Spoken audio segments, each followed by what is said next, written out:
Hey, I'm Florence. I'm 24, slinging coffee by day and chasing my writing dreams by night. Not exactly where I thought I'd be at this point, but hey, a girl's got to eat, right? Florence, table 3 needs a refill. My manager calls out. I nod, grabbing the pot. Just another day in paradise.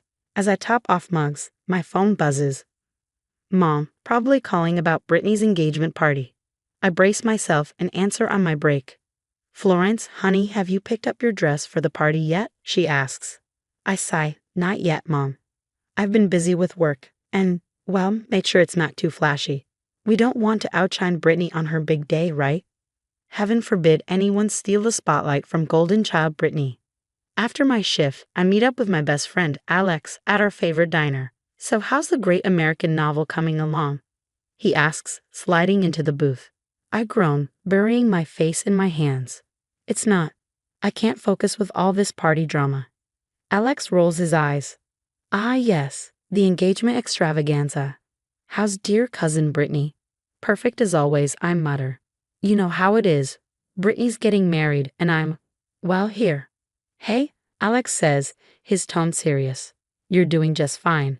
Don't let them get in your head. I nod, but it's hard. Every family gathering is a minefield of comparisons and helpful suggestions about my life choices.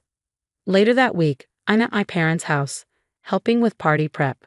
Mom's in full stress mode. Florence, be a dear and hang these streamers. And remember, Brittany likes them just so.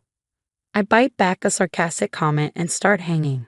That's when I hear Brittany's voice floating from the kitchen. Oh, Aunt Karen, you're too kind. Florence? Oh, she's finding her way. Bless her heart. My cheeks burn. Classic Brittany, sweet as pie to your face, sharp as a knife behind your back. As the day winds down, Dad pulls me aside. Flory, I know things have been tough, but try to be happy for Brittany, okay? No more of your incidents. Incidents? Like the time Brittany's harmless prank at my high school graduation left me with a sprained ankle. But sure, I'm the problem. Despite it all, I'm determined to make this work, to be the bigger person. As I leave, Mom calls out, don't forget, the party starts at 6 sharp. And Florence, do try to smile more. I force a grin and wave goodbye. But as I drive home, I can't shake this feeling of dread. Brittany's parties always end in disaster for me, one way or another. But this time will be different, right? This time, I'll keep my cool, play nice, and maybe, just maybe, get through one family event without drama. The date of Brittany's engagement party arrives, and I'm determined to stay positive. I show up early, plastering on my best fake smile as I help set up. Florence, you actually clean up nice, Brittany chirps, eyeing my dress. Though, honey, you might want to ease up on the carbs, just saying. I grit my teeth. Thanks, Britt, you look lovely. As guests pour in, I play the role of the perfect, supportive cousin. Smile, nod, laugh at the right moments. But Brittany seems determined to push my buttons. During the toasts, she clinks her glass. I just want to thank everyone for coming. Even Florence managed to tear herself away from her little coffee shop dreams. Laughter ripples through the crowd. My cheeks burn. Alex, bless him, squeezes my hand under the table. Ignore her, he whispers. But Brittany's just warming up. As we move to the buffet, she loudly comments, oh Flo, maybe skip the cake. Wouldn't want to strain those dress seams. I bite my tongue so hard I taste blood. Then come the group photos. Brittany insists I stand at the back, for height reasons. Thought we're the same height. Brittany, I finally snap. Can we not do this today? She blinks innocently. Do what? I'm just trying to include you, Flo. No need to be so sensitive. As the party progresses, her jokes grow meaner, more pointed. Each one chips away at my resolve. Remember when Florence thought she'd be a famous author by now? Bless her heart. Oh, Flo's still single. Well, not everyone can be lucky in love and life. I'm at my breaking point when Brittany announces a special surprise. Florence, be a dear and help me in the kitchen, she calls sweetly. Against my better judgment, I follow her. In the kitchen, a large pot sits on the stove. I thought we'd do a little tea ceremony, Brittany explains. You know, for cultured people. As she lifts the pot, I see a glint in her eye that makes my blood run cold. Before I can react, she stumbles. Searing pain explodes across my chest and arms as boiling water cascades over me. I scream, my vision blurring. Oh my God. Brittany shrieks. It was an accident. Florence, why did you get in the way? Through the haze of pain, I see her smirk. This was no accident. Chaos erupts. People rush in, voices overlapping. Call an ambulance. Brittany, are you okay? Alex pushes through the crowd, his face pale. Florence, we need to get her to the hospital now. But Mom steps in, her voice tight. Now, let's not overreact. I'm sure it's not that bad. Florence, stop making such a fuss. You're ruining Brittany's party. I can't believe what I'm hearing. My skin feels like it's on fire. And they're worried about the party. Are you kidding me? Alex explodes. She needs medical attention. Brittany sniffles dramatically. I feel terrible. Florence, can't you just put some ice on it? That's when I snap. Through gritted teeth, I manage to say, Alex, get me out of here. As Alex leads me out, ignoring my family's protests, my phone starts pinging like crazy. Later, I'll see a barrage of angry messages. How could you make such a scene? You always have to make everything about you. Brittany is devastated. I hope you're happy. In the car, racing toward the hospital, the pain is overwhelming. But something else cuts deeper, the realization that my family cares more about a party than my well-being. You're going to be okay, Alex keeps saying, his knuckles white on the steering wheel. I nod, fighting back tears. But as the adrenaline fades and the true horror of what just happened sinks in, I can't help but wonder, will anything ever be okay again? The hospital room is quiet except for the steady beep of machines. I stare at my bandaged arms, still processing the events of the past few days. Alex walks in, his face a mix of concern and anger. How you holding up, Flo? Like I've been boiled alive, I mutter. Any word from the family? He hesitates. Your parents called. They want you to consider not pressing charges, for the sake of family unity. I laugh bitterly, wincing at the pain it causes. Family unity, right. Just then, we heard voices outside my hospital room. It was my aunt and uncle, Brittany's parents. I don't know why Florence is making such a big deal out of this, my aunt hissed. Brittany's always been a bit competitive with her, but she'd never do something like this on purpose. My uncle sighed. Remember the science fair incident, or Florence's college acceptance party? There was a pause. Those were different, my aunt insisted. Brittany was just a kid then. As their voices faded, Alex and I exchanged shocked looks. Science fair incident, he asked.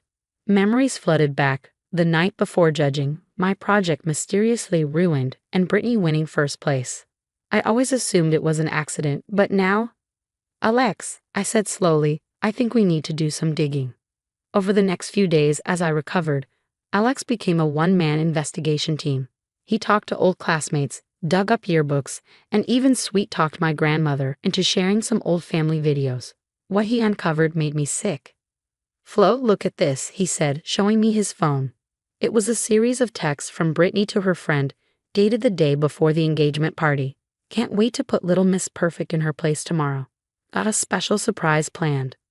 She planned it, I whispered, feeling numb. All of it. But the revelations didn't stop there. Alex had compiled a list, my ruined science fair project. Brittany had bragged to friends about sabotaging it. The accidental punch spill on my prom dress, premeditated. Even my recent breakup, Brittany had been feeding my ex lies about me for months. As the evidence piled up, my family's pressure to forgive and forget grew more intense. Florence, honey, my mom said during one visit, I know Brittany can be difficult, but she's family. Can't you just let this go? I stared at her, disbelieving. Let it go. Mom, I have second-degree burns. She flinched. I know, but... No buts. I cut her off. This ends now. The confrontation came sooner than I expected. Oh, Flo, I feel just awful. It was a terrible accident. You forgive me, right? For the sake of the family? Brittany said, her voice dripping with fake sincerity. I looked at her, really looked at her, maybe for the first time. Drop the act, Brittany. I know everything. Her face changed, the mask slipping. Everything? The science fair, the prom dress, my ex, this accident, all of it. For a moment she looked cornered. Then her eyes narrowed. So what? It's not my fault you're so pathetic that taking you down is child's play. Gasps filled the room. We both turned to see my parents and Alex standing in the doorway, having heard everything. "Brittany," my mom exclaimed, shocked. But Brittany was done pretending. "Oh please, you all made it so easy, always comparing us, always pushing perfect Florence in my face. Well, guess what? I won. I always win." She stormed out, leaving the room in stunned silence. My parents looked shell-shocked. Alex was furious, and me? I felt something I hadn't felt in years. Free. "I think," I said quietly, "we need to talk about some changes in this family." I made a decision that shocked everyone. I was cutting ties with the toxic parts of my family, including my parents, who had enabled Brittany for years. "Florence, you can't be serious," my mom pleaded over the phone. "I am," I replied, my voice steady. "I need to focus on healing, physically and emotionally." It wasn't easy, but with each day, I felt stronger. I poured my pain, anger, and hope into writing. The words flowed like never before, and before I knew it, I had a manuscript. Alex read it first. "Flo, this is incredible. You have to publish it." To my surprise, extended family members and old friends reached out, offering their support. "We always knew something was off with Brittany," my cousin Sarah admitted. "We should have said something sooner." As I focused on my recovery and writing, news about Brittany trickled in. Her fiancé had called off the engagement after learning the truth, and her job had let her go due to character concerns. Meanwhile, my book, Burned But Not Broken, caught the attention of a publisher. Suddenly, I was doing interviews and book signings. The girl who once felt invisible was now being heard. One day, I received a call from my dad. "Florence, we've been doing a lot of thinking and therapy. We'd like to try to make amends." I took a deep breath. "I appreciate that, Dad, but I need more time." The day of my book launch arrived, and the venue was packed with supportive faces. Alex, my new friends, even some family members who had recognized the truth and made amends. As I stood at the podium, I caught sight of a familiar face slipping in at the back, Brittany, looking far less polished than I remembered. For a moment, our eyes met. I saw anger there, but also something else, regret, envy. It didn't matter. I had moved on. "Thank you all for coming," I began. "This book is about survival, about rising from the ashes of betrayal and finding your own voice." As applause filled the room, a sense of peace washed over me. The road had been hard, but I had come out stronger. And as I looked out at the sea of supportive faces, I knew that while blood might be thicker than water, true family is the one you choose. And that's a wrap on Florence's journey from family scapegoat to successful author. Now I've got a question that might stir up some debate. If you were in Florence's shoes, would you ever consider reconciling with your parents, knowing they enabled years of abuse? Is there a point where family loyalty should end, or should we always leave the door open for redemption? Drop your thoughts in the comments.